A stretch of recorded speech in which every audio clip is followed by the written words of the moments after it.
Welcome to the lecture series of Public Theology, a cooperation of the Berlin Institute for Public Theology, the Bayersnau D Center for Public Theology, and the Lutheran World Federation.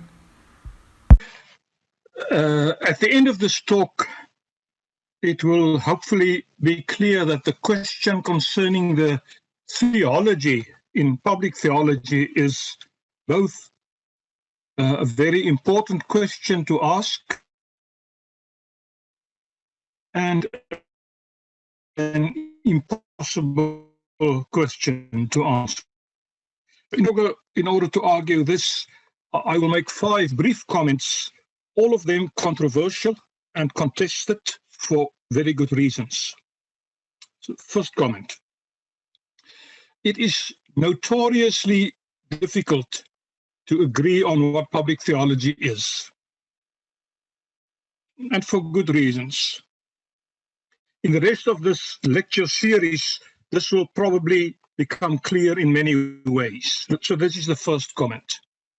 One could, for example, claim that public theology is theology that matters, theology that makes a difference in the ways in which people live in their communities, societies, our global world together.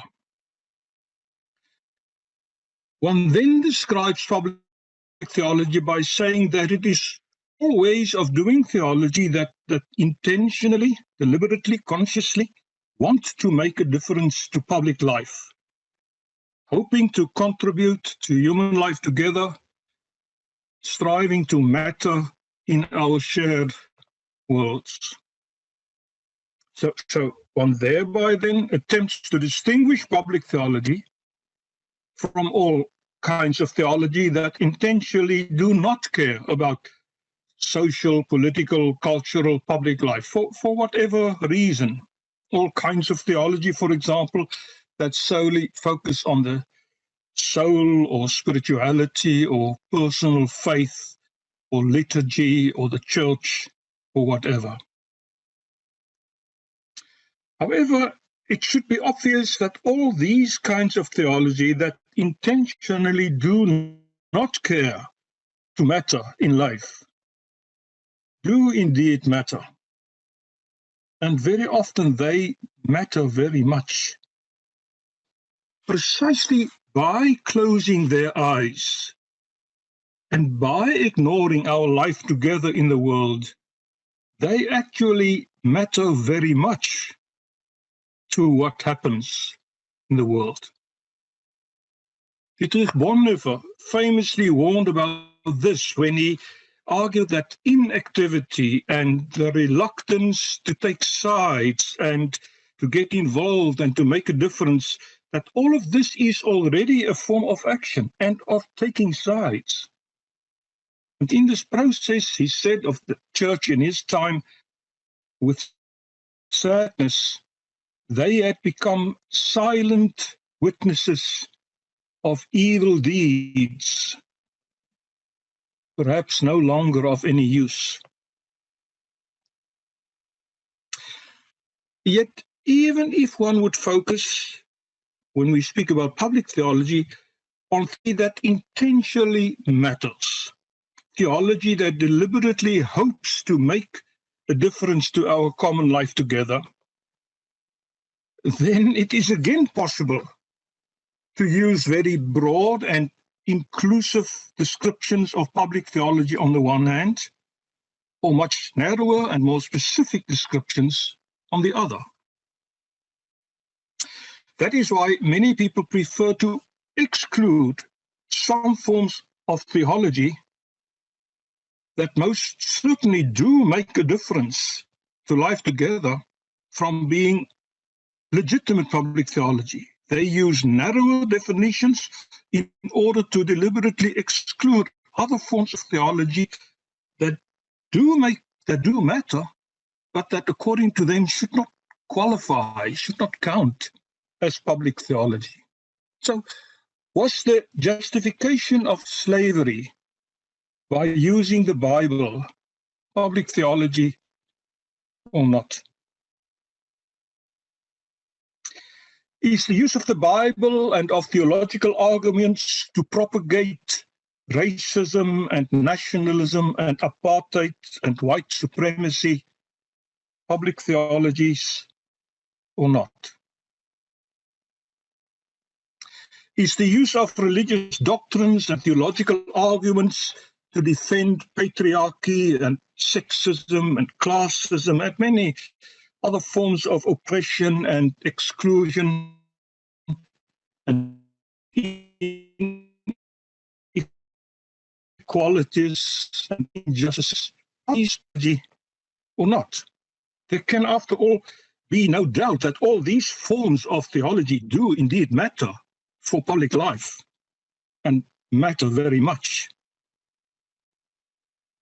So it is therefore no wonder that many other people prefer to use the expression public theology much more narrowly to exclude these forms of oppressive theologies, much more specifically, and only to describe theology that serves the common good, the public good, according to their understanding, as proper public theology. They argue, for example, that the expression public theology only makes sense in a certain kind of public, a certain kind of public square, namely one characterized by modernity, democracy, the so-called common good, pluralism, citizenship, individual freedoms, including freedom of speech, so-called social cohesion in the service of nation building. You will very often during this lecture series. For these people, public theology is therefore restricted to the kind of theology that makes it possible for people of faith to participate in such public conversations in open and democratic formation of the public opinion in modern public squares, including the powerful public and social media of our time. Then our question becomes, what kind of theology can be communicated, shared, and understood in this pluralist and democratic public square where no one is supposed to speak with more authority than others? And yet again, it will be immediately clear why so many others then have very strong reservations about this kind of public theology. They simply do not recognize themselves, their social and political contexts, and the kinds of theology they are involved in these descriptions of harmonious and open democratic dialogue. They find themselves involved in struggles for truth, in activism for justice, protest against oppression and resistance, and anger and civil disobedience, often in repression and persecution and even suffering. So are liberation theologies public theology or not? Are black theologies, feminist theologies, decolonization theologies, are they public theologies or not? They certainly matter, and they certainly want to matter, but they do not always want to be seen as public theologians. In fact, many of the best-known public theologians in many contexts in the world, including South Africa, think of Bales Naudé, Alan Boesak, Denise Ackerman, Tenyiko Maluleke, many of the best-known public theologians who would therefore not see themselves as public theologians and may even vehemently deny that they are public theologians when public theology is understood in this specific and narrower sense of the word. So our question about the theology of public theology will depend on our understanding of what public theology is And there we face legitimate disagreements and serious differences of opinion. Still, this is the second comment. Still, whatever our understanding of public theology may be, it is extremely important to understand and to acknowledge that our views and our actions are influenced by our theological views, by the question who God is for us. We are involved in inaction and silences and looking away and caring more of other priorities than about our common life in the world together, or whether we attempt to serve democratic cultures and the common good and civil society and nation building, or whether we are committed to struggles for justice, social justice, and liberation. We are all inspired by our respective images of God, even when we may not be fully aware of this. We are reflections of our theopolitical imaginations, in the words of Kavanaugh. Politics is the practice of the imagination, he says. Our views of public life together are the practices of our imagination, including our imagination of God and ourselves and our identities and callings and lives. So our theologies matter even when we do not know or acknowledge this. This is easy to understand. Our theologies inform us. They orientate us, our views, they motivate us, inspire us, they move us. They help us to see in particular ways ourselves, the world, others, being human, our call in life.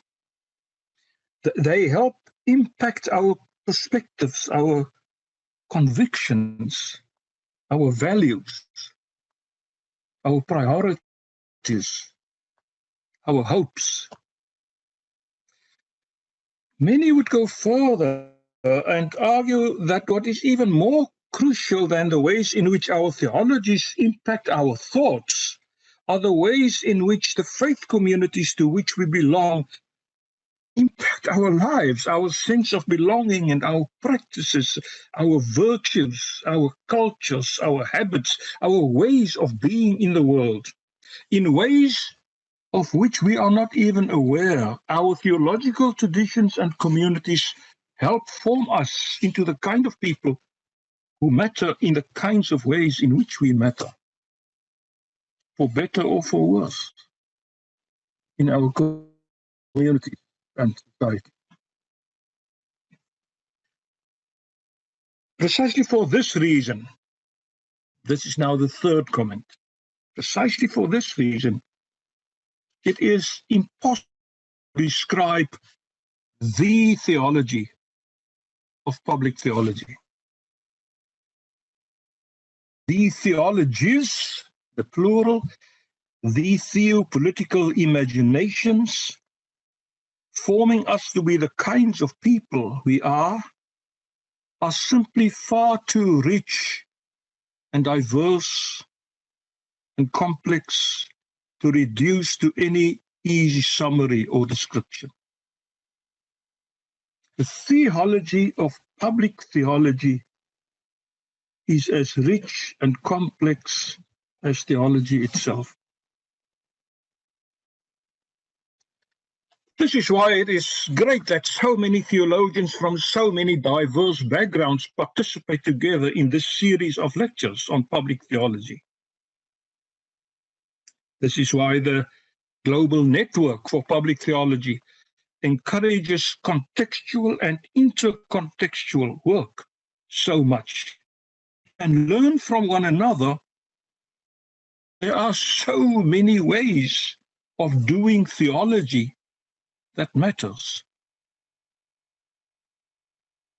At the moment, I teach Reformed theology and public life at Princeton Theological Seminary, Princeton, New Jersey.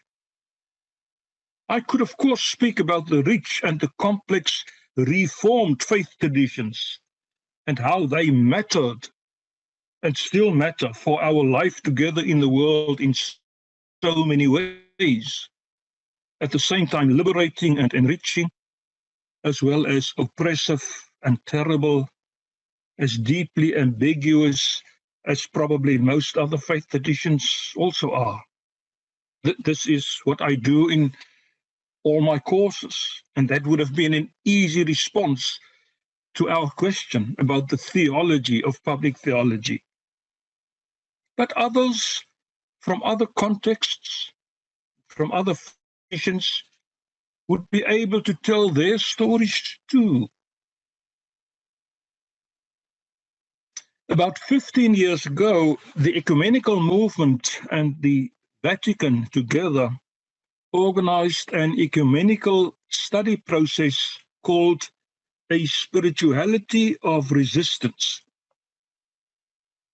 The idea was to draw on the rich and diverse theological resources from many different traditions in order to learn from one another how to find spiritual resources in our diverse, different theological, theopolitical imaginations that would help us to resist together the globalizing forces of economic injustice and ecological destruction. As faith communities, world faith communities, we were all involved in such resistance, but all for our own particular and diverse theological reasons. I remember how fascinating and how enriching these encounters with other theologians were: Orthodox, Catholic, Anglican, Methodist, Lutheran, Reformed, many others, all witnessing from the depths of their own theological and spiritual resources. So, in response to our question about the theology of public theology, we could speak about the triune God, about the incarnated, human, crucified, risen, and exalted Jesus Christ the Lord, about the life-giving Spirit of God, about baptism and supper, about worship, prayer, and discipleship, about the church as communion, about the hope for a new heaven and a new earth.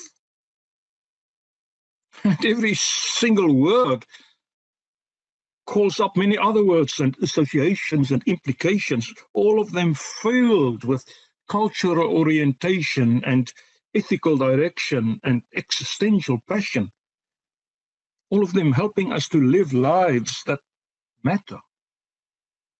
And still more others would have more to say about every single one of these theological words, because we all understand them in so many different ways. So this insight leads us to another controversial comment, the fourth one, namely that it is not necessary to speak these theological words in public. Public theology does not mean that we necessarily have to talk about God in public.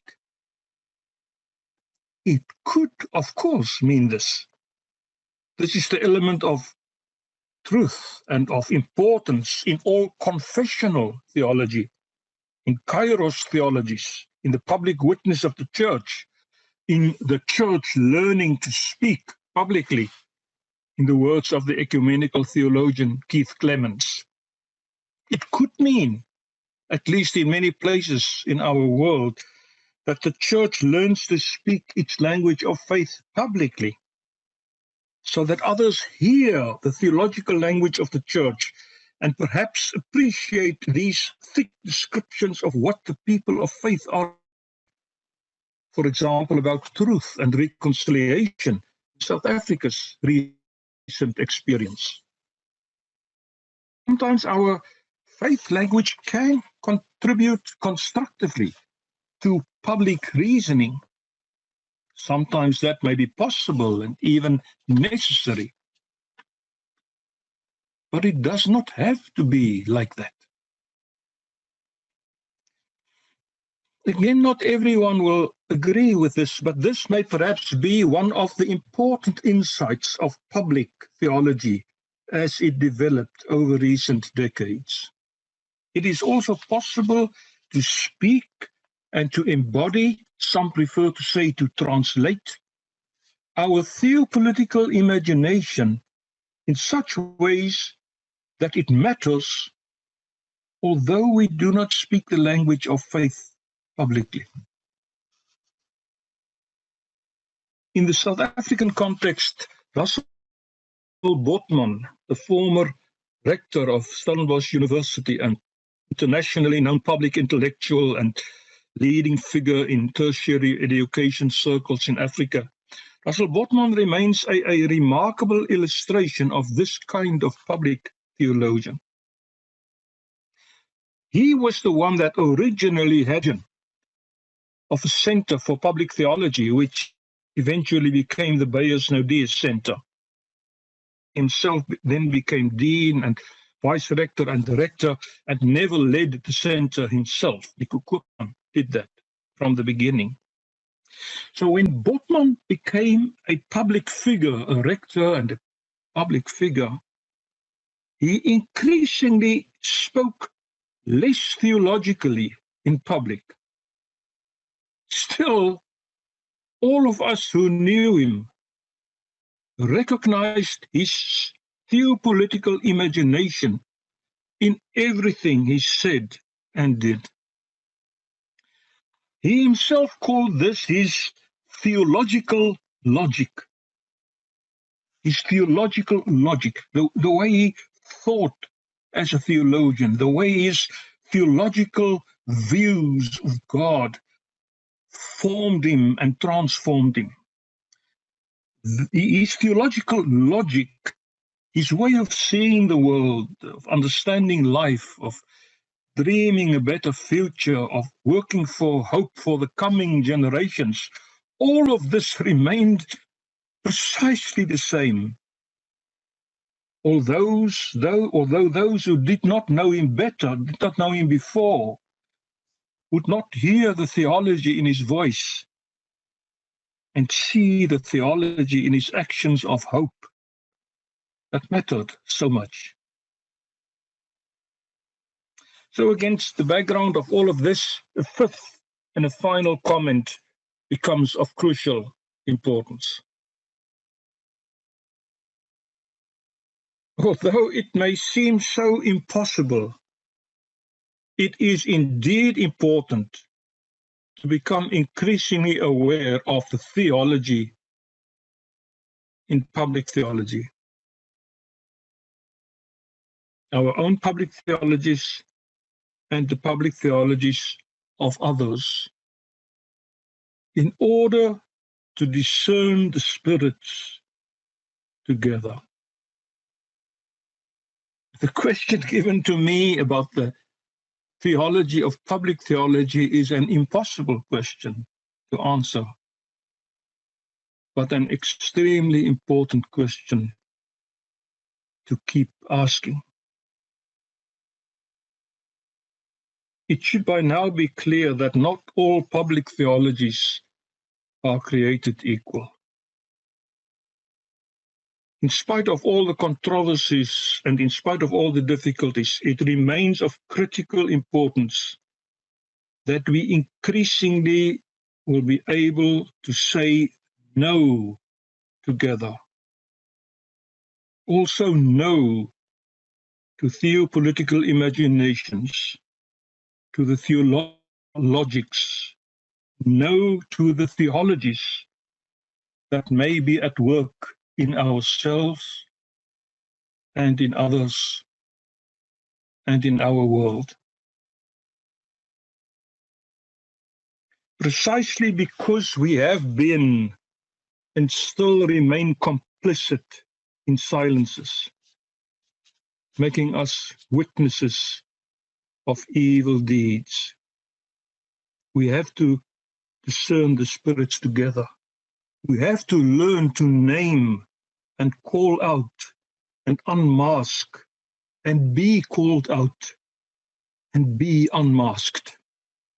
Precisely because theology has been used intentionally and unintentionally to justify and defend and propagate all kinds of supremacies and oppression, we have to discern the spirits together and to be willing to speak truth to power. Precisely because no one is in any position of theological privilege or power or authority to tell others what is right and what is wrong, we have to learn to discern the spirits together, to become sensitive, to listen with care, be self-critical, to become more aware. The no that public theology has to learn to say again and again in diverse contexts ultimately rests on the yes of God. The yes of God to God's work and world and us and all. And therefore the theology of our public theology, as impossible as it may seem, matters. We have to develop the courage to speak together and act together based on our understanding of God's yes, of God's salvation, of the good news of the gospel, of healing and welcoming and reconciliation and renewal, of justification, sanctification, of joy and well-being and flourishing and life that Christ brought and God's Spirit gives. And we have to be able to give account of our understanding of this yes together and to one another and to all and everything. That is the theology of our public theology.